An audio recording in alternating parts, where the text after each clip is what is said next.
السلام علیکم دوستو، ویڈیو دیکھنے سے پہلے ہمارے چینل کو سبسکرائب کر لیں اور نیچے دیے گئے بیل آئیکن کو کلک کر دیں تاکہ باقاعدگی کے ساتھ ہماری ویڈیو آپ تک پہنچ سکے۔ صلح حدیبیہ۔ الصلاۃ والسلام علیک یا سیدی یا رسول اللہ وعلی آلک و صحبک یا سیدی یا حبیب اللہ۔ آج ہم پیش کر رہے ہیں صلح حدیبیہ۔ ہجرت کے 6 سال بعد رسول اللہ صلی اللہ علیہ وآلہ وسلم نے عمرہ کرنے کا ارادہ کیا اور مسلمانوں کو مکہ چلنے کے لیے ارشاد فرمایا۔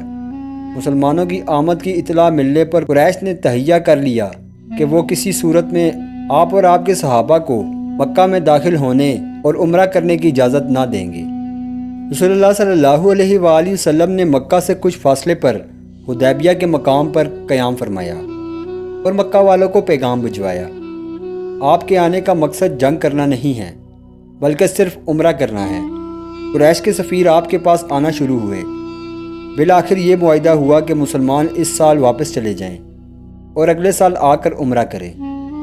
مسلمانوں اور بالخصوص حضرت عمر بن خطاب رضی اللہ عنہ کو معاہدے کی شرائط سخت ناگوار گزری، لیکن ابو بکر صدیق رضی اللہ عنہ دل سے رسول اللہ صلی اللہ علیہ وآلہ وسلم کے ہر قول و فعل کے آگے سر تسلیم کیے ہوئے تھے اور انہیں پختہ یقین تھا کہ آپ کی کوئی بات اور کوئی کام حکمت سے خالی نہیں، اور جو کچھ آپ نے کہا وہ واقعی دین اسلام اور مسلمانوں کے فائدے کی خاطر کیا ہے۔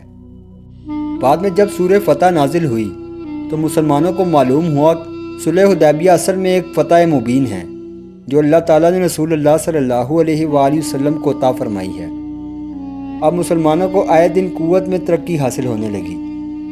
رسول اللہ صلی اللہ علیہ وآلہ وسلم نے فارس، روم، مصر، یمن اور دوسرے علاقوں کے بادشاہوں اور امیروں کو خط لکھے جن میں انہیں اسلام کی دعوت دی گئی۔